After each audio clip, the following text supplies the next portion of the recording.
Welcome back to The Quiet Drift. If you enjoy Willow's story, don't forget to subscribe to The Quiet Drift. You'll get a notification whenever a new episode is released. June 4th, 2026. The late afternoon sun, a low and heavy gold, pours itself over the western edge of the cove, spilling its warmth across the water and up the ancient, moss-draped trees. You watch from the gentle sway of the Myra's deck as the light transforms the surface of the cove into a rippling tapestry of amber and copper, each tiny wave catching the sun and sending a momentary flash across your vision.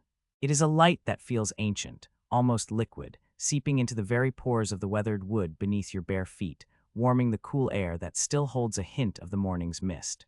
The familiar scent of salt, sharp and clean, mingles with the deeper, earthier fragrance of pine and damp forest floor carried on the soft breeze from the headland.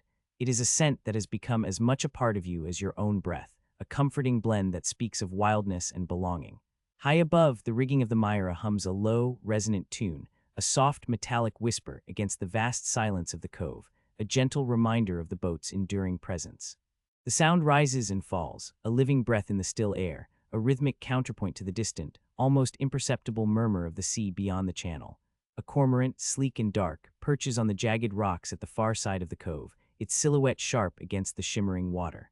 It is perfectly still, a statue carved from shadow, a patient sentinel watching the slow dance of the evening light. Its presence is a quiet punctuation in the vastness of the scene, a reminder of the wild life that shares this sheltered haven. The light, as if drawn to the vibrancy of life, finds Chester, who is curled in a tight, sun-drenched ball on the foredeck, his red-orange fur glowing like a small, private flame. Each individual hair seems to catch and refract the golden rays, making him appear almost incandescent against the darker wood. He is utterly content, lost in the deep currents of feline sleep, his chest rising and falling in a slow, almost imperceptible rhythm. You feel the gentle rock of the Myra beneath you, a subtle, cradling motion that has long since become an extension of your own breath. It is a slow, hypnotic rhythm that soothes the edges of any lingering thought, drawing you deeper into the quietude of the moment. The light begins its slow climb up the masts, painting the spars and stays with a fleeting, burnished glow before it slips higher, leaving them in a soft, silvery twilight. The air, though still holding the day's warmth, carries the first cool breath of evening, a subtle shift that hints at the approach of dusk. The Myra herself seems to absorb the light, her varnished teak interior now awash in a warm, honeyed glow that softens every edge, every curve. You can almost feel the wood breathing, expanding in the gentle heat, releasing the faint, sweet scent of aged timber. The brass hooks holding the oil lamps gleam with a dull, rich luster, catching the last of the sun's direct rays. It is a world of soft textures and muted colors, a sanctuary where time seems to slow, stretching out like the long shadows cast by the trees on the water. You move, unhurried, toward the small folding table on deck, where a half-finished watercolor awaits your return. The paper, a creamy white, now seems to drink in the golden light, giving the delicate washes of blue and green a deeper, more vibrant hue. Your brushes lie beside it, still damp from their last use, their fine tips patiently awaiting their next dance across the surface. There is no urgency, no pressure to finish, only the quiet invitation of creation. The act of painting here is less about producing a finished piece and more about the simple pleasure of observation, of translating the ephemeral beauty of the cove onto paper. As you settle into the wooden folding chair on the dock, the slight creak of the wood a familiar sound, you feel the faint vibration of the Myra's hull against the pilings. The water laps softly against the dock, a gentle, rhythmic sound that is both calming and constant. The clay pots beside you, filled with lavender and rosemary, release their fragrant oils into the warming air, a subtle perfume that weaves with the salt and pine, creating a tapestry of scent that is uniquely this place. You reach out, letting your fingers brush lightly against the feathery leaves of the rosemary, feeling the slight resistance, the delicate resilience of the plant. A small, almost imperceptible shift in the breeze brings with it the faint, sweet smell of wood smoke, a distant echo from Walter's cottage high on the headland. It is a comforting reminder of his presence, a wisp of human warmth in the vastness of the wilderness. You imagine him, perhaps, stoking the fire in his stone hearth, preparing his evening meal, his movements as unhurried and deliberate as the turning of the tide. The thought brings a quiet smile to your lips. You had intended to speak with him today about the light on the island, the curious, fleeting glow you had seen in the darkness, but the day had unfolded with its own gentle rhythm, and the moment had not yet presented itself. Tomorrow, you think, tomorrow will be time enough. The silence of the cove is not an empty silence, but a rich, layered one, filled with the soft rustle of leaves in the ancient forest, the distant cry of a gull circling high above, the almost imperceptible hum of insects in the tall grasses. It is a silence that invites introspection, a stillness that allows the deeper currents of thought and feeling to surface gently. You find yourself simply breathing, deeply and slowly, letting the rhythm of the air entering and leaving your lungs align with the gentle sway of the Myra. You remember the feeling of arriving here 2 years ago, the Myra cutting a quiet path through the narrow channel, the sudden, breathtaking reveal of this sheltered cove. It had felt, even then, like finding a place you had always known, a haven etched into the very fabric of your memory. Walter, with his kind eyes and slow smile, had met you on the dock, his presence as steady and welcoming as the ancient trees that ringed the cove. He had simply nodded when you asked if you could stay, his unspoken understanding a comfort that had settled deep within you. The Myra, your steadfast companion, reflects the setting sun on her varnished hull, a deep, reddish glow that seems to emanate from within. You trace the curve of her bow with your eyes, appreciating the lines, the craftsmanship that has held her true through countless journeys. She is more than just a boat. She is a home, a sanctuary, a silent witness to the quiet unfolding of your days. You run your hand along the smooth, cool wood of the rail, feeling the grain beneath your fingertips, a tangible connection to the enduring strength of the vessel. Chester, stirred by some subtle shift in the light or the scent of the air, stretches luxuriously on the foredeck, his back arching, his claws extending and retracting with soft clicks against the wood. He yawns a wide, pink cavern, revealing tiny, sharp teeth, then settles back down, though now his emerald eyes are half open, watching the world with a languid curiosity. He is a creature of deep contentment, his presence on the Myra a quiet counterpoint to your own thoughtful solitude. You smile, a warmth spreading through you at the sight of him, a small, vibrant splash of orange in the fading light. The golden light begins its slow ascent from the water, retreating from the deeper parts of the cove, leaving them in a cool, soft blue. It clings to the highest branches of the ancient firs on the western headland, transforming their needles into a halo of brilliant green gold, before finally, reluctantly, slipping away, leaving behind a lingering memory of warmth. The air grows cooler now with the approach of twilight, and you feel a gentle shiver pass through you, not of cold, but of a quiet anticipation for the evening to come.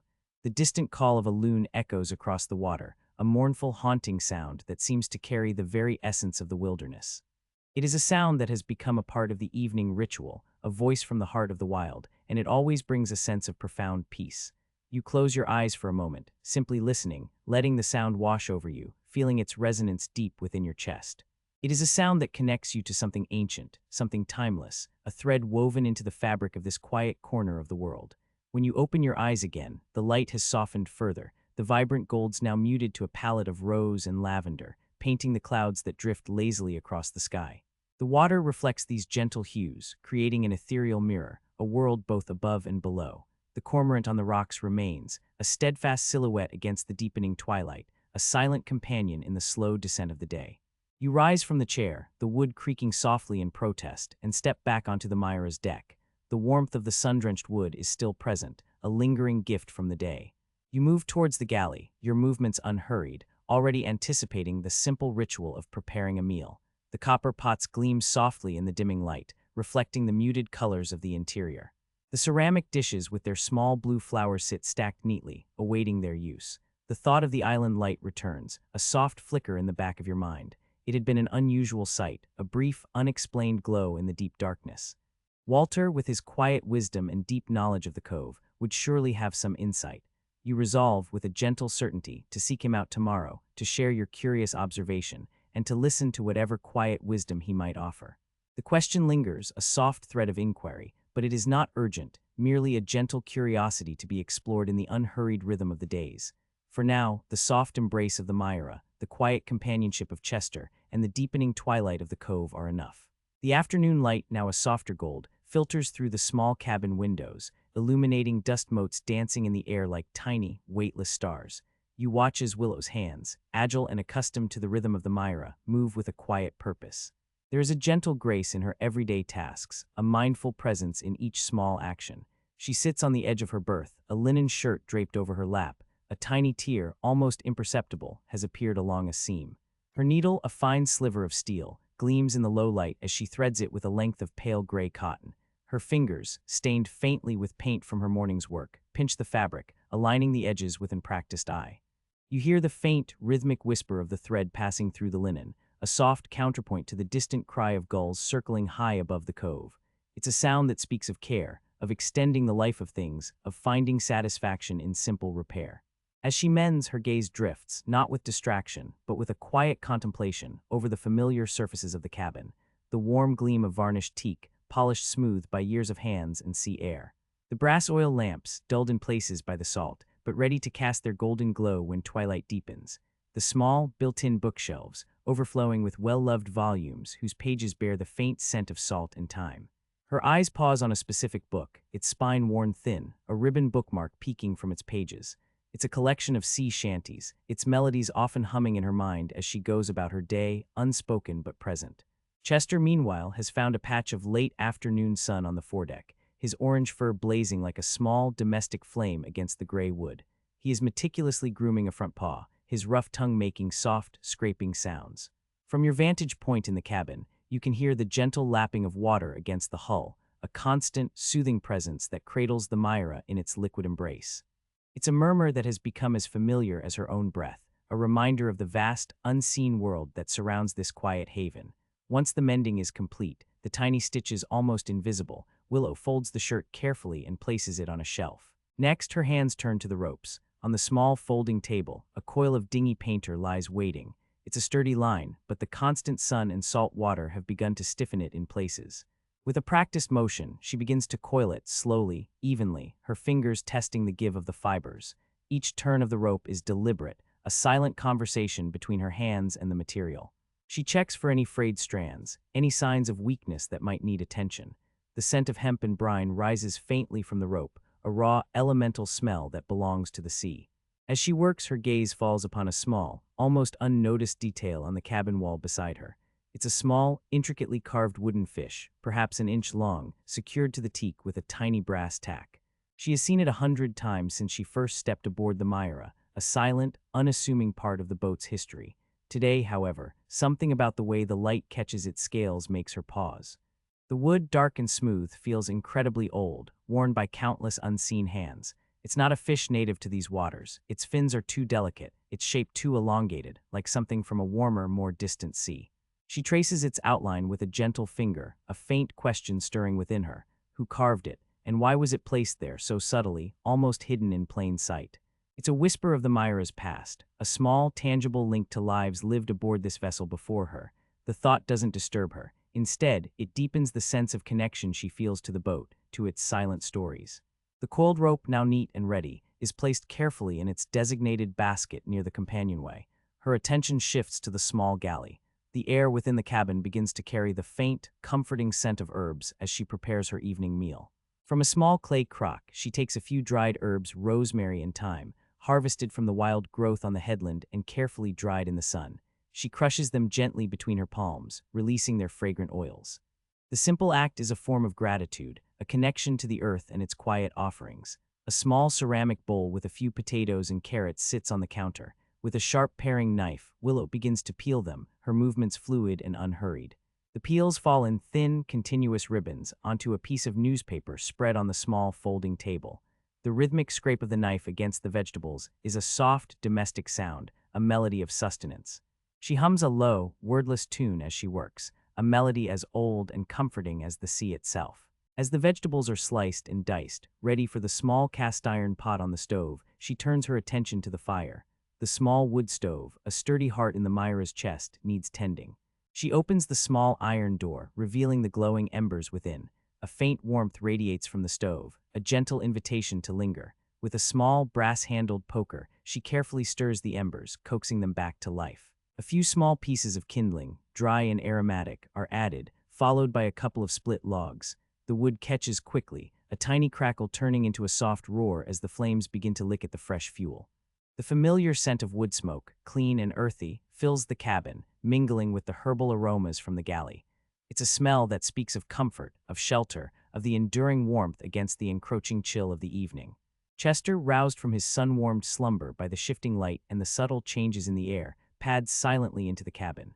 He jumps lightly onto the berth, observing Willow's movements with his large, amber eyes.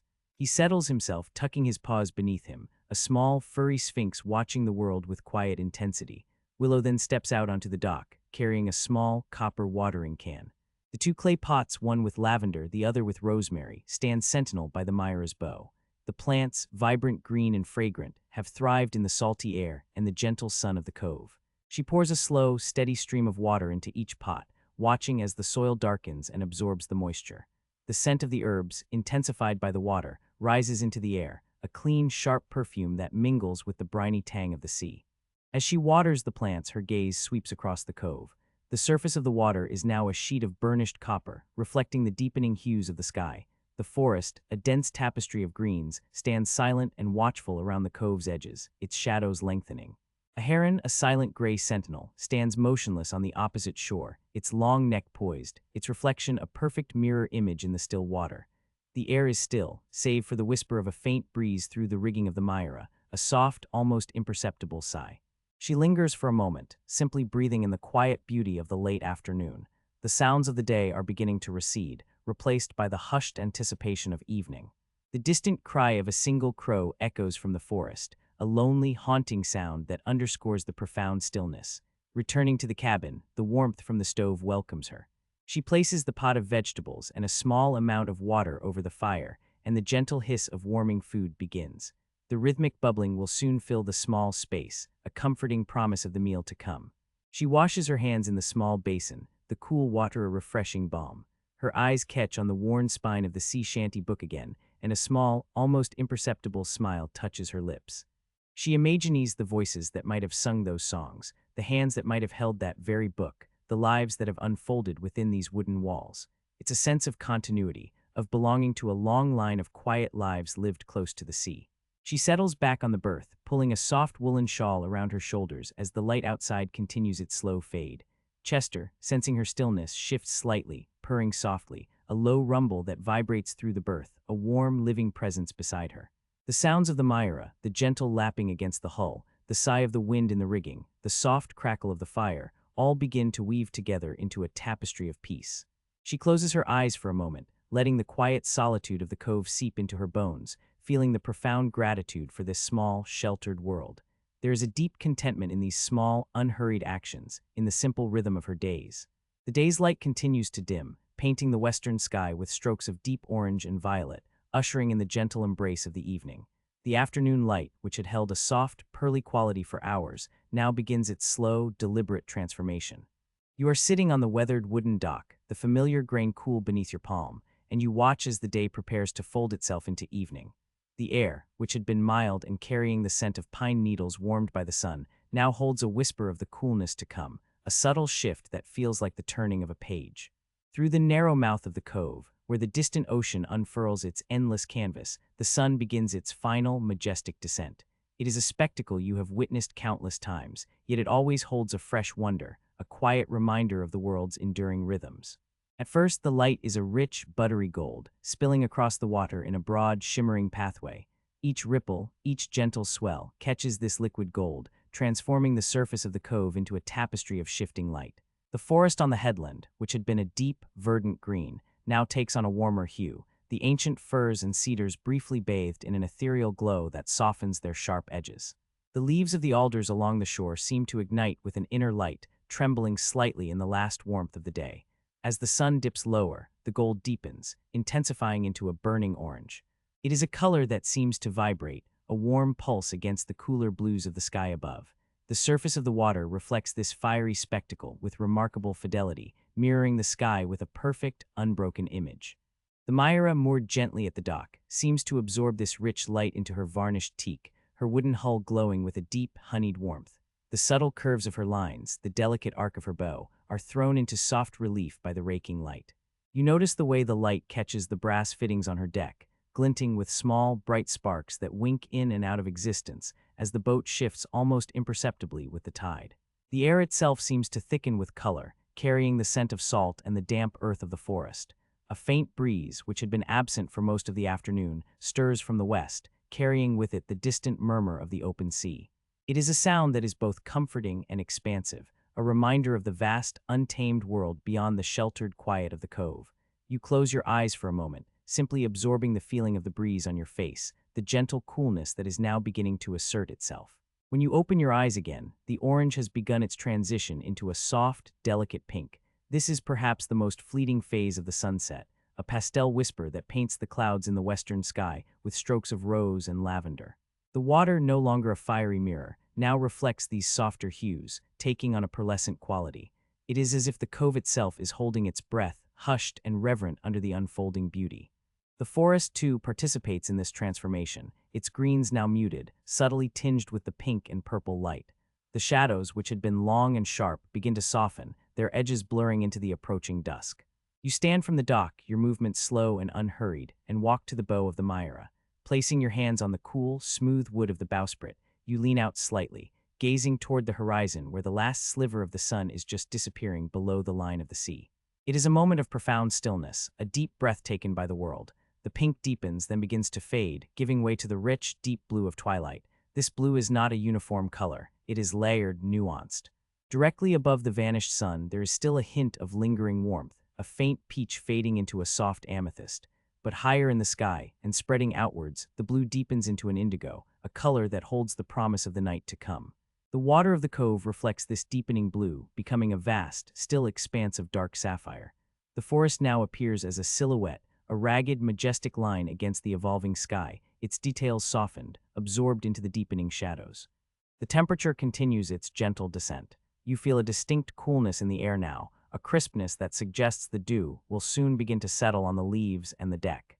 The subtle scent of wood smoke, faint and comforting, drifts down from Walter's cottage on the headland, a wisp of human presence in the growing stillness. And then, as if a switch has been thrown in the vast machinery of the cosmos, the first star appears.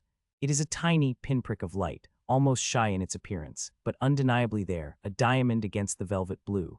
You fix your gaze upon it for a moment, feeling a familiar sense of smallness and wonder. Soon more will follow, sprinkled across the darkening canvas of the sky, until the night is studded with their silent brilliance. The blue deepens further, morphing into the inky black of full dark. The last vestiges of twilight disappear, leaving behind a sky that is a profound, limitless expanse. The forest is now a solid, impenetrable wall of black, its individual trees no longer discernible, only a grand, dark mass. The water of the cove, which had reflected every nuance of the sunset, now becomes a deep, mysterious mirror, reflecting the nascent stars with a scattered, shimmering light. The sounds of the evening begin to assert themselves. The gentle lapping of water against the Myra's hull, which had been a quiet counterpoint to the earlier light, now seems louder, clearer, a steady, hypnotic rhythm. The wind in the rigging, a soft sigh during the daylight hours, now carries a slightly more mournful tone, a whispered melody that speaks of vast spaces and unseen movements. From the forest, the hoot of a distant owl breaks the silence, a soft, resonant call that echoes through the trees, then fades, leaving behind an even deeper quiet. You turn from the bow, the coolness of the night now fully embracing you. The Myra feels like a small, warm haven in this expanding darkness, her familiar presence a comfort against the immensity of the night. The scent of the lavender and rosemary in the clay pots on the dock, released by the dropping temperature, is faint but distinct, a delicate counterpoint to the stronger salt and pine. You consider lighting the oil lamps inside the cabin, but for a moment longer, you choose to linger in the natural dark, allowing your eyes to adjust, allowing the world to narrow to its essential elements of sound and sensation. The faint outline of the small island in the center of the cove is barely visible now, a darker shadow against the dark water, its familiar shape almost swallowed by the night. The question of the light on the island, which you carry with you, feels less urgent in this vast, encompassing darkness. It is a soft thread, a quiet curiosity that will wait for the morning. For now, the world is hushed, the air still, and the only movements are the gentle sway of the boat and the barely perceptible breath of the tide. You feel the cool wood beneath your hands, the gentle murmur of the water, the immense, silent presence of the night. This quiet drift, this steady turning of the world, holds you in its embrace. The last sliver of sun dips below the western rim of the cove, pulling the vibrant hues of twilight with it. A cool breath of air, carrying the scent of damp earth and distant salt, begins to drift through the open companionway. You watch the final blush of peach and rose fade to a soft, bruised violet, and then to the deep, inky blue that signals the arrival of night. The world outside the Myra's small windows is slowly subsumed by shadow, and the gentle lapping of water against the hull seems to grow louder, more intimate, in the gathering darkness. With a practiced hand, you reach for the oil lamp hanging above the small folding table. The brass gleams dully in the fading light, A quick twist of the wick, a flick of the match, and a soft, golden flame blossoms, pushing back the encroaching gloom. The cabin is instantly transformed. The amber warmth of the teak paneling deepens, catching the light in 1,000 tiny reflections, making the whole space feel like a living, breathing thing. Shadows, long and languid, stretch and sway with the gentle rock of the boat, creating an illusion of movement even when everything is still. The soft glow spills across the worn pages of the book you'd left open on the berth, illuminating the fine dust motes dancing in the air. It caresses the gleam of copper pots hanging from their hooks near the galley, turning them into miniature suns. The small cast-iron stove, its surface still radiating a faint warmth from the day's fire, takes on a ruddy, inviting glow. Every object, every curve of the hull, every corner of the small, cherished space seems to emerge from the darkness, bathed in the lamp's gentle embrace. You adjust the wick slightly, just enough to achieve a steady, clear flame, and then slide the glass chimney back into place. The air inside the cabin, already holding the faint, comforting scent of beeswax and wood smoke, now carries the subtle, clean aroma of burning lamp oil. It is a scent that has become synonymous with evening, with quiet contemplation, with the slow winding down of the day. Chester, who had been curled in a tight ball on the foredeck, uncoils himself with a languid stretch, his white cravat a bright slash against his orange fur. He pads silently down the companionway steps, his movements fluid and economical, accustomed to the gentle sway of the boat. He pauses beside your leg, rubbing his head against your calf once, a brief, affectionate gesture before leaping onto the narrow settee. He settles there, a warm, purring presence, his eyes, like molten gold in the lamplight, slowly closing as he drifts into a doze. His presence is a comfort, a quiet affirmation of companionship in this solitary world. The small galley, with its compact propane stove and tiny sink, beckons. Dinner tonight is simple, as it often is. You retrieve a round loaf of crusty bread from a linen cloth in the locker, its aroma faintly yeasty and warm. From a ceramic bowl, you scoop a generous portion of hearty lentil stew, warmed earlier over the wood stove and kept simmering gently. The rich, earthy scent of lentils, carrots, and herbs fills the air, mingling with the other familiar cabin smells. You place the bowl on the small folding table, carefully setting it on a woven placemat. A steaming mug of peppermint tea, its fragrant steam curling upwards in the lamplight, completes the meal. Before you lift the spoon, you pause, your head bowed slightly, a silent moment of gratitude for the warmth, the nourishment, the quiet peace of this evening. It is a private ritual, a brief acknowledgement of the day's blessings, a quiet anchor in the rhythm of your life. Each movement in the confined space of the Myra is deliberate, unhurried, a dance learned over 2 years of living within its varnished walls. You know exactly where everything is, even in the dimmest light. Your hand finds the ceramic cup with its delicate blue flowers without a moment's hesitation, your fingers accustomed to the curve of its handle. The small spoon clinks softly against the bowl as you stir the thick stew. The flavors are simple but deeply satisfying, the savory depth of the lentils, the subtle sweetness of the carrots, the comforting warmth of the broth. You eat slowly, savoring each mouthful, listening to the gentle murmur of the water outside, the occasional creak of the boat's timbers, the soft thrum of Chester's purr. The world outside seems to recede, leaving only this small, safe haven, bathed in golden light. After finishing the last of the stew, you wipe the ceramic bowl clean with a piece of bread, a habit from a time when water was always precious. You take a slow sip of the peppermint tea, letting its warmth spread through you. The day, with its tasks and its quiet observations, begins to melt away, replaced by the hushed stillness of evening. Your gaze drifts around the cabin, lingering on familiar objects that have become part of the fabric of your life here. The bookshelves built into the hull, filled with well-loved volumes whose spines are softened by time and touch. The small, framed watercolor of a gnarled cedar tree, painted during a particularly misty morning on the island. The faint, pleasing scent of cedar from the kindling box by the stove. And then your eyes fall upon the small wooden box, tucked neatly into a cubby beneath the folding table. It is your painting box, a sturdy, unassuming container that holds the tools of your quiet passion. You reach out, your fingers tracing the smooth, worn wood. The box itself is old, a gift from your grandfather, filled with a history of its own. You pull it out, setting it gently on the table. The brass clasp, tarnished with age, gleams in the lamplight. With a soft click, it opens, revealing the neatly arranged tubes of watercolor paints, the slender brushes nestled in their loops, the small, unused canvases stacked at one end. The faint, sweet smell of pigment and linen rises from within. Your gaze, however, doesn't linger on the paints or brushes. Instead, it settles on something else, tucked into a narrow compartment along the side of the box. It is a small, flat piece of sea glass, a deep, luminous emerald green, smoothed by countless years of tumbling in the ocean's currents. You remember finding it on the beach, washed ashore after a particularly strong storm, its edges perfectly rounded, its surface like frosted velvet. But what catches your attention now is not the glass itself, but a faint, almost imperceptible etching on its surface.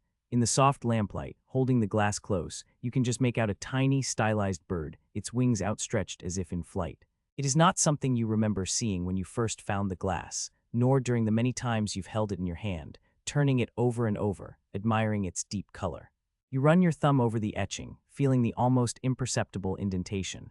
It is incredibly delicate, as if scratched with the finest needle, barely visible unless the light catches it just so.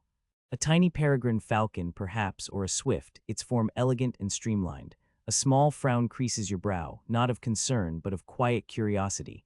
You are certain you did not put it there. You have no tools fine enough for such delicate work, nor the inclination, and you recall the smooth, unblemished surface of the glass when you tucked it into your painting box months ago. Perhaps it was always there, a hidden detail you simply never noticed. The light on the beach that day might have obscured it, or your attention might have been drawn to the vibrant color, the perfect shape. But a deeper part of you feels a quiet certainty that this etching is new, or at least newly revealed. The thought sits with you, light as a feather, yet intriguing. Who might have etched such a thing? Was it someone who owned this piece of glass before it became part of the sea? A long-forgotten craftsman, a sailor, a child playing on a distant shore? The idea that this small green token carries a secret history, a silent message from an unknown hand, is strangely captivating. You hold the sea glass up to the lamplight, turning it slowly. The tiny bird seems to shimmer, to take on a fleeting life of its own in the golden glow. It feels like a small discovery, a quiet unveiling from the depths of time and the sea. This small, smooth shard, once a discarded fragment, now holds a whisper of a story, a trace of human touch that transcends years. You think of the other quiet mysteries aboard the Myra, the rolled chart under the berth with its mysterious pencil crosses, the old tin with letters you have never opened, the faint, scratched name near the waterline that is not the Myra's. It seems the boat, and perhaps even the cove itself, holds a multitude of unspoken stories, waiting to be gently uncovered. The little bird on the sea glass feels like another one of these whispers, a gentle reminder that even the most ordinary objects can carry hidden depths. It's a comforting thought, not unsettling, but rather adding a layer of quiet wonder to the world around you. This small green token, bearing its tiny, elegant secret, feels like a gift, a connection to an unseen past. You carefully place the sea glass back in its compartment, closing the lid of the painting box with a soft click. The mystery remains, a gentle question mark in the quiet evening. You decide not to dwell on it, but rather to let it simply exist, a piece of quiet intrigue to ponder as you drift towards sleep. Perhaps, like the light on the island, it is simply another thread in the rich tapestry of this place, waiting for its full story to gently unfold. The quiet hum of the Myra, the soft lapping of water, the rhythmic purr of Chester beside you, these are the sounds that lull you now. The lamplight casts long, dancing shadows on the varnished teak, creating a sense of movement and life within the small cabin. The air is warm and still, fragrant with the lingering scents of tea, wood smoke, and the distant, ever-present sea. You extinguish the lamp above the table, plunging the cabin into a deeper, softer darkness, lit only by the faint, rosy glow from the embers in the stove. The world outside the portholes is a canvas of inky black, punctuated by the faint pinpricks of distant stars. You settle into your berth, pulling the soft wool blanket up to your chin. Chester, a warm, heavy weight, shifts and settles at your feet, his purr a deep, comforting vibration that resonates through the mattress. The gentle rocking of the boat becomes more pronounced in the quiet, a subtle cradle that holds you. You close your eyes, the image of the tiny etched bird on the sea glass lingering in your mind, a small, beautiful mystery. The question of its origin, like the question of the island light you plan to ask Walter tomorrow, is a soft, comforting thread, not a worry, but a gentle curiosity that accompanies you as you drift. The world narrows to the sound of water against the hull, a whispered rhythm that promises rest. The scent of salt and pine needles, carried on the night air through the small, open hatch, fills your senses. You feel the slow, steady rhythm of your own breath, the quiet beating of your heart. Everything is still, everything is held. The gentle drift begins. The deep hush of evening has settled, draping the cove in a profound quietude that seems to absorb all sound, leaving only the most essential whispers of the world. Darkness has consumed the last vestiges of twilight, and the sky above is a velvet expanse, pricked with the countless, sharp points of stars. You watch from the small porthole as their distant lights shimmer on the surface of the water, each tiny reflection a trembling jewel on the dark silk of the cove. The air has grown cool, carrying the sharp, clean scent of pine needles and damp earth from the surrounding forest, mingling with the ever-present, salty tang of the sea. Inside the cabin, the oil lamp casts a warm, steady glow, painting the varnished teak walls in shades of amber and gold. Its soft light pools on the small folding table where your book lies open, its pages still, waiting. But your gaze is drawn outward, past the glass of the porthole, to the world beyond the Myra's cozy shell.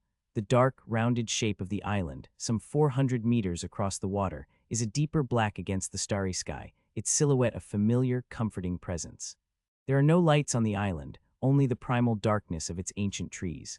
A gentle creak echoes through the hull as the Myra settles deeper into the water, a soft sigh of wood against the gentle currents. You can hear the rhythmic lapping of the waves against the hull, a ceaseless, hypnotic rhythm that has become the soundtrack to your nights. It's a sound that promises continuity, a steady pulse in the heart of the cove. Beyond that, a faint, distant hoot of an owl drifts from the depths of the forest, a wild, lonely call that nonetheless feels peaceful, a part of the natural order. The wind, barely a breath, whispers through the rigging, a low, melodic hum that rises and falls, as if the boat itself is singing a lullaby. You feel a quiet pull to step outside, to experience the full breadth of the night air. With a soft push, you unlatch the small wooden door and step onto the deck. The cool air wraps around you instantly, a welcome embrace after the warmth of the cabin. Above, the Milky Way sprawls across the heavens, a luminous river of stars, so clear and bright it takes your breath away. You tilt your head back, letting your eyes drink in the immensity of it all, feeling small and yet profoundly connected to something vast and eternal. Chester, who had been curled in a tight ball on the foredeck, lifts his head at your presence, his eyes, two luminous embers in the dim light, blinking slowly before he stretches, a long, languid arch of his back. He then pads softly to your side, rubbing his head against your leg with a low, rumbling purr, a quiet offering of companionship. You reach down, stroking his soft fur, feeling the warmth of him against your hand. His presence is a grounding comfort, a reminder of the simple, unadorned beauty of this life. A delicate, ethereal mist is beginning to form on the water, a thin veil of fog that hovers just above the surface, catching the faint starlight and transforming the cove into a dreamlike landscape. It drifts lazily, slowly obscuring the furthest shore, blurring the edges of the world until only the immediate vicinity of the Myra remains distinct. It's a gentle, creeping fog, promising nothing but stillness and a deeper quiet. Standing on the deck under the vast, star-strewn canopy, with the soft fog curling around the hull, a profound sense of peace washes over you. It isn't a fleeting joy, but a deep, abiding contentment that settles in your chest, warm and steady. This life here in this sheltered cove, on the Myra, with the rhythm of the tides and the whispering wind, is exactly what you chose, exactly what you needed. There are no demands here, no insistent clamor, only the quiet unfolding of days and nights, each one a gift. You remember the restless feeling that once propelled you, the unarticulated longing for something you couldn't name. It was a constant hum beneath the surface of your life, a subtle dissatisfaction that kept you moving, searching. But here that hum has faded, replaced by this deep, resonant stillness. It's a feeling of being utterly in place, of belonging to the quiet drift of the Myra, to the ancient trees of the headland, to the endless expanse of the sea. There's a gratitude that wells up within you, quiet and sincere, for the simple fact of being here, for the salt on the air, the creak of the wood, the soft weight of Chester against your leg. It's a feeling that resonates with the slow beat of your own heart, a recognition of the profound grace in these unhurried moments. You are held by this place, by the gentle rhythm of its existence, and in turn, you hold it close within yourself. This life distilled to its essence feels honest and true. There are no pretenses here, no expectations other than the rise and fall of the sun, the ebb and flow of the tide. You are simply Willow living on the Myra, breathing the cool night air, watching the stars reflected in the water, and it is enough, more than enough. It is a richness that can't be measured in possessions or accomplishments, but in the quiet depth of each breath, each moment. You lean against the railing, the weathered wood cool beneath your palms, and let your gaze drift across the cove, past the growing tendrils of fog, to where the channel opens to the broader sea. There's a faint, almost imperceptible shift in the air, a sense of something beyond the familiar curve of the headland. It's a feeling that has been with you since you first arrived, a quiet awareness of the vastness that lies just beyond the narrow opening of the cove. The sea, though hidden now by the darkness and the encroaching fog, is always there, a powerful magnetic presence. You feel its pull, a gentle whisper of faraway horizons, of journeys yet to be taken. It's not a restless longing that stirs within you now, but a quiet acknowledgement of the endless possibilities that lie beyond this sheltered haven. The Myra, your home, is also a vessel, capable of carrying you to those distant shores, whenever the time feels right. For now, though, this cove is your world, a sanctuary of peace and stillness. The thought of leaving feels distant, almost unthinkable, yet the knowledge that you could go, that the choice is always yours, is a subtle comfort. It underscores the freedom you've found here, a freedom rooted not in escape, but in belonging. You take a deep, slow breath, letting the cool night air fill your lungs, carrying with it the scent of pine and salt. The fog has thickened slightly, softening the outlines of the trees on the headland, turning them into indistinct, mysterious shapes. The world is gradually withdrawing, pulling inward, becoming more intimate, more hushed. Chester, sensing your stillness, settles himself more comfortably against your leg, his purr a low, continuous rumble against the quiet of the night. You continue to stroke his fur, feeling the steady thrum of his contentment mirroring your own. This shared moment, under the vastness of the stars, feels precious and complete. You consider the question that arose earlier, the recurring faint light on the island. It's a small, curious detail in the otherwise predictable rhythm of the cove, a gentle anomaly. You decide once more that you will speak to Walter about it tomorrow. He has lived here for so long, has seen so much, known so many things that are hidden from casual observation. Perhaps he will offer a simple explanation, or perhaps he will only offer another quiet question, deepening the gentle mystery of this place. But for now, the question of the light fades into the background, becoming just another thread in the rich tapestry of the night. Your attention returns to the immediate sensations, the cool air on your skin, the steady creak of the hull, the gentle lapping of water against wood. The world outside the Myra is slowly dissolving into a soft, indistinct blanket of fog and darkness, a perfect prelude to sleep. You turn from the railing, taking one last look at the star-dusted water, at the ghostly tendrils of fog embracing the cove. The gentle invitation of your berth, the soft blanket, and the quiet comfort of the cabin beckon. You step back inside, the door closing softly behind you, sealing you once more in the warm, lamplit embrace of the Myra. The sounds of the outside world, though softened, continue their lullaby, filtering through the wooden walls, the distant hoot of the owl, the whisper of the wind, the ceaseless, rhythmic breath of the sea. The soft glow from the oil lamp swings almost imperceptibly with the gentle rocking of the Myra, casting long, dancing shadows across the varnished teak bulkheads. You watch as the flame inside the glass chimney flickers, a tiny heart of light beating steadily against the gathering darkness. Outside the small, round porthole above the galley, the last blush of twilight has faded, giving way to the deep, inky canvas of the night sky. Pinpricks of stars begin to emerge, faint at first, then growing bolder, brighter, like distant diamonds scattered across velvet. A warmth radiates from the cast-iron stove, a steady, comforting presence that chases away the chill that often creeps in with the evening tide. You can hear the low, contented rumble of the fire within, a subtle whisper of wood turning to ash, a gentle hiss as sap pockets explode in miniature bursts of energy. The air in the cabin is thick with the scent of wood smoke, mingling with the faint, briny tang of the sea that always seems to find its way indoors.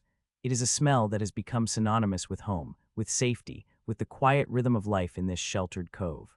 Willow sits on the narrow bench opposite the stove, a thick wool blanket draped over her lap. Her hands are busy with a small sketchbook, the charcoal stick moving with a soft, scratching whisper across the textured paper. You watch her brow furrow slightly in concentration, then smooth out again as she finds the curve she is looking for. She is not rushing, not forcing anything, simply allowing the lines to emerge as they will.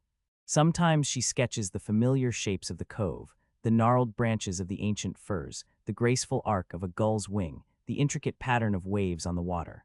Tonight, however, her focus seems to be on something less tangible, more abstract. It looks like the play of light on rippling water, an attempt to capture the elusive shimmer and gleam that dances across the surface of the cove at dusk. Chester, a warm, weighty presence, is curled in a tight ball at her feet, a low, steady purr rumbling from his chest. His orange fur, illuminated by the lamp's glow, seems to burn with a soft inner fire. He is in that deep, dreamless sleep of a creature utterly content, utterly safe. You can hear his soft, rhythmic breathing, a quiet counterpoint to the distant wash of the waves against the hull. Every now and then his tail twitches, a tiny, almost imperceptible flick, as if he is chasing phantom mice in his slumber. The only other sound is the gentle creaking of the Myra, the soft murmurs of wood against water as the boat responds to the subtle currents of the cove. It is a sound that has become deeply ingrained in the fabric of this life, a lullaby that whispers of deep water and distant journeys, of safe harbor and quiet repose. You feel the slight sway of the boat beneath you, a gentle rocking motion that is profoundly soothing, inviting release, inviting rest. Willow pauses her sketching, holding the book at arm's length, her gaze thoughtful. She doesn't seem to be judging her work, merely observing it, allowing it to speak to her. You notice the way her fingers, stained faintly with charcoal, trace the outlines she has made, a quiet conversation between artist and creation. Then, with a soft sigh, she closes the book, setting it carefully on the small folding table beside her. It is not a gesture of completion, but rather one of setting aside, of allowing the image to rest, to develop in the quiet chambers of her mind. She leans back against the bulkhead, her eyes drifting towards the porthole, towards the burgeoning tapestry of stars. The air outside is cool, crisp, carrying the unmistakable scent of pine needles and damp earth from the forest, mingled with the clean, sharp aroma of salt from the open sea. It's a smell that invigorates, yet also soothes, a reminder of the wild beauty that surrounds this small haven. You watch her breathe deeply, a slow, deliberate intake of air, as if she is drawing in the very essence of the night. Her expression is one of quiet contemplation, a stillness that suggests a mind both at peace and gently turning over something unspoken. The oil lamp casts a warm, soft light on her face, highlighting the gentle curve of her cheek, the faint sprinkle of freckles across her nose. She is utterly present in this moment, yet somehow also elsewhere, suspended between the tangible world of the Myra and the vast, starry expanse beyond. A memory drifts into your awareness, a fragment of conversation from this morning, spoken by Walter in his usual slow, measured cadence. He had been mending a fishing net on his small porch, his gnarled hands moving with surprising dexterity amongst the tangled twine. Willow had been walking the path up to his cottage, bringing him a jar of her homemade blackberry jam. He had looked up, his eyes, usually so clear and knowing, holding a flicker of something she couldn't quite place. "The old lighthouse keeper," he had said, his voice a low rumble. He used to say the island sometimes held its own light. Not the lamp, mind you, but something else. A kind of glow, he called it. Said it was the spirit of the place, talking to the stars. Willow had merely nodded, her hands smoothing the label on the jam jar, not pressing him for more. Walter rarely elaborated on such things, preferring to let his words hang in the air, allowing their meaning to settle like dust. But the image of it, the idea of the island holding its own light, had lingered. It was the same island where she often rode, where the ancient trees stood sentinel, where she sometimes found the smooth, sea-worn stones she used for her paintings. She had never seen this glow he spoke of, not truly, only perhaps a trick of the moonlight on the mist or the faint phosphorescence of the water. But then, last night, as she had stood on the dock before coming aboard, a peculiar shimmer had caught her eye. It wasn't the regular beam of the lighthouse on the distant mainland, which swept its comforting arc across the channel every few seconds. This was a softer, more diffuse light, emanating from the direction of the island itself, just beyond the tallest pines. It had been fleeting, a pale, almost ethereal luminescence, there for a moment, then gone, swallowed by the darkness. She had dismissed it, attributing it to tired eyes, or perhaps the strange play of the moon on a low-lying patch of fog. Yet Walter's words this morning had resurrected the image, lending it a quiet, gentle weight. The old lighthouse keeper, he had said, the spirit of the place. She hadn't asked Walter about it then, choosing instead to let the thought percolate, to allow the quiet mystery to unfold in its own time. She rarely rushed into things, preferring to observe, to absorb, to simply be present with whatever presented itself. Now, as the Myra rocks softly, and the stars grow brighter in the vast expanse above, the memory of that faint glow returns. She doesn't strain to see it again through the porthole, doesn't try to intellectualize it or seek a logical explanation. Instead, she simply lets the image sit within her, a small, luminous ember in the vast darkness of her thoughts. It is not an unsettling thought, but rather one that brings a quiet sense of wonder, a gentle curiosity about the unseen forces that weave through this world, connecting the land to the sea, the past to the present, the visible to the mysterious. Chester stirs at her feet, stretching languidly, his claws making a soft, almost inaudible snick against the wooden floorboards. He raises his head, his emerald eyes, slitted in the dim light, blink slowly before he settles back down, resuming his deep, rumbling purr. His presence is a grounding force, a warm, living anchor in the quiet drift of the evening. Willow reaches down, her fingers absently stroking his soft fur, feeling the vibration of his purr beneath her hand. It is a simple, comforting gesture, a connection to the immediate, tangible world. The gentle rocking of the Myra continues, a ceaseless, rhythmic sway that lulls the senses, inviting a deep surrender to the quiet passage of time. The fire in the stove whispers its secrets, the stars outside begin their slow, majestic dance across the heavens, and the soft scent of salt and pine fills the cabin. She closes her eyes for a moment, not in sleep, but in a deeper listening, an internal gaze that seeks to absorb the essence of this quiet night. The image of the island's faint, ethereal glow is still there, a soft, unanswered question, a gentle thread woven into the fabric of her thoughts. She knows she could ask Walter about it again tomorrow, perhaps probe a little deeper into the old lighthouse keeper's tales. But for now, it is enough to simply hold the question, to let it shimmer at the edges of her awareness, a quiet mystery waiting patiently for its own time to unfold. The world outside the Myra narrows to the soft gurgle of water against the hull, the distant, almost imperceptible sigh of the wind in the rigging, and the steady, comforting beat of Chester's purr. The lamplight casts a warm, golden pool around her, making the small cabin feel like a sanctuary, a haven against the vastness of the night. You feel the gentle tug of sleep beginning to weave its way through your limbs, a soft invitation to drift, to release, to simply be. The island's light remains, a gentle echo in the quiet stillness, a secret shared between the land and the stars, between the past and the deep, silent present. The moon, a thin sliver of pearl, has long since dipped below the western ridge of the cove, leaving the world to a deep and profound darkness. You watch as it settles, a blanket of indigo velvet that seems to absorb all light, all sharp edges, leaving only soft curves and shadowed forms. The air, which had been cool and crisp just an hour ago, has grown heavy, thick with the scent of pine and damp earth. A low fog has begun to drift in from the channel, a silent, milky presence that floats just above the water's surface, softening the already muted reflections of the forest. It wraps around the Myra, a gentle embrace that muffles the distant sounds of the night, drawing the world in closer. The stillness of this hour is unlike any other. It is not an absence of sound, but rather a deepening of it, a distillation of the world's quiet breathing.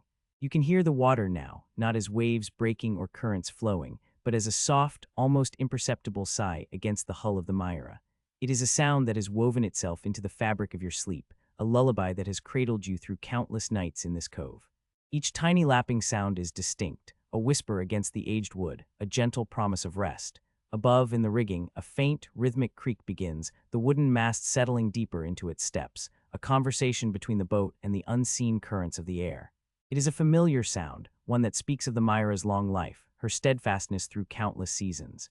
You take a deep, slow breath, letting the cool, damp air fill your lungs, carrying with it the faint, salty tang of the sea mixed with the rich, earthy smell of the forest floor.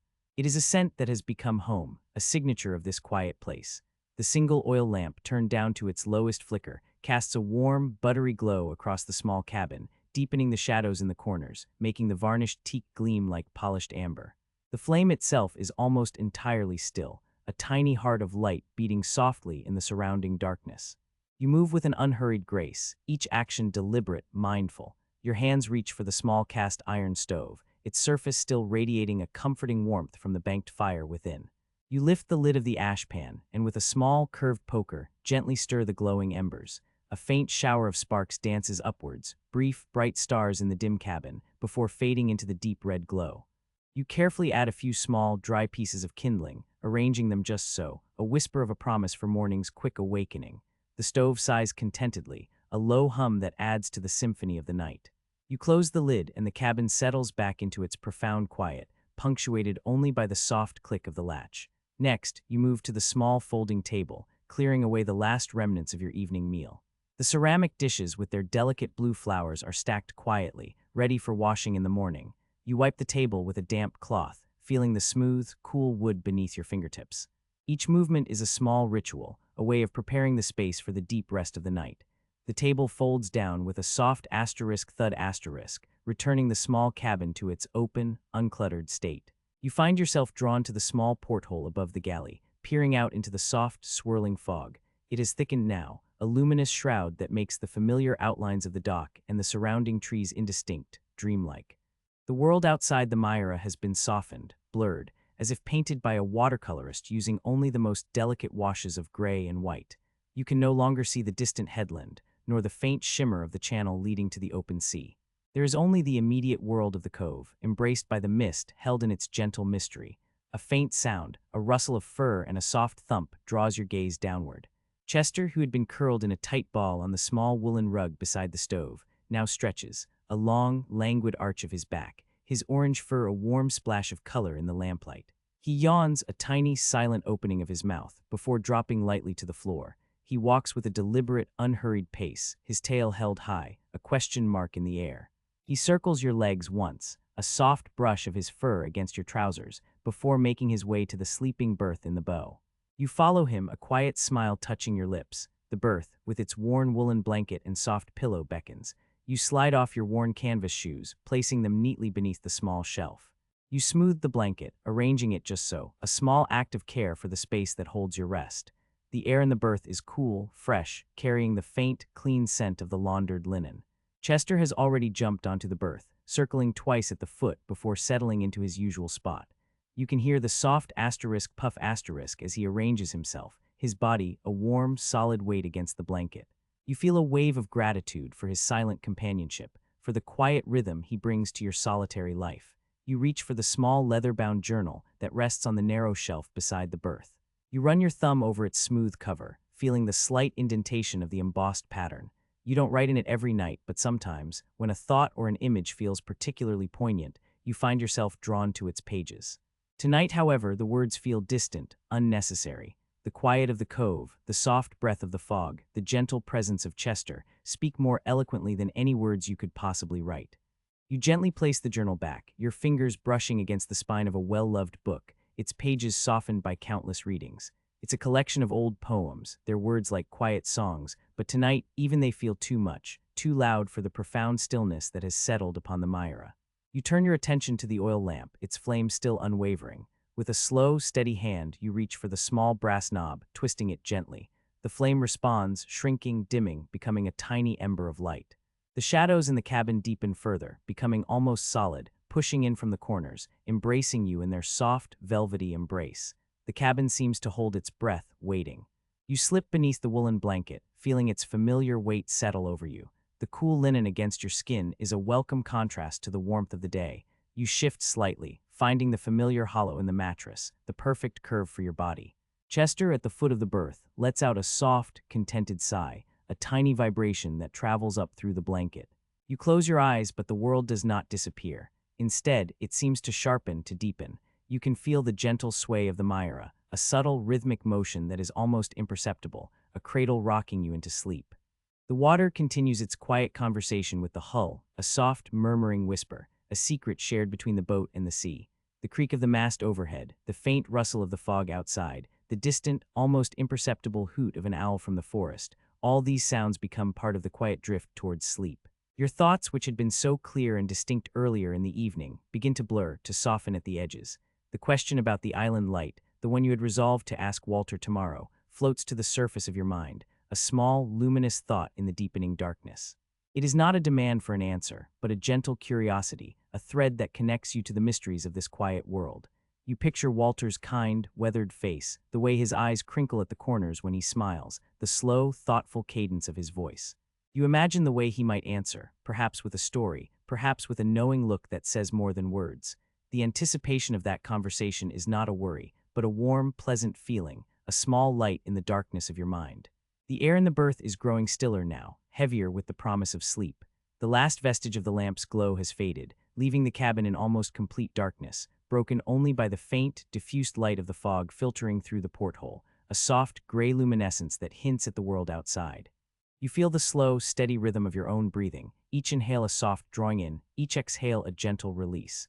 Your body relaxes, limb by limb, settling deeper into the mattress, into the warmth of the blanket. Chester's weight at your feet is a comforting anchor, a warm, purring presence that grounds you to this quiet moment. You can feel the rise and fall of his tiny chest, the slow, even beat of his heart, a counterpoint to your own.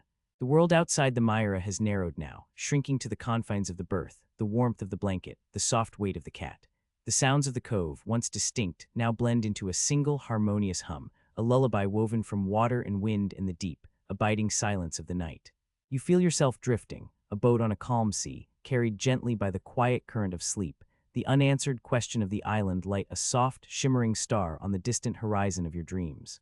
The blanket is a comforting weight, drawing up to your chin, a soft wool barrier against the cool night air that seeps through the tiny cracks in the hull. You shift, settling deeper into the narrow berth, the mattress conforming to your shape with a sigh of straw and old cotton. The air in the cabin is warm, still carrying the faint, sweet scent of wood smoke from the cast iron stove, now just a dying ember in its belly. A deeper breath draws in the tang of salt and damp earth that always clings to the wood of the Myra, a scent that has become as familiar as your own skin. Chester, a warm, heavy presence, is curled at the very foot of your berth, a soft rumble emanating from his chest that vibrates through the mattress. It's a sound of deep contentment, a quiet rhythm accompanying the gentle sway of the boat. His fur, recently warmed by the embers of the stove, radiates a subtle heat against your feet, a small, living furnace.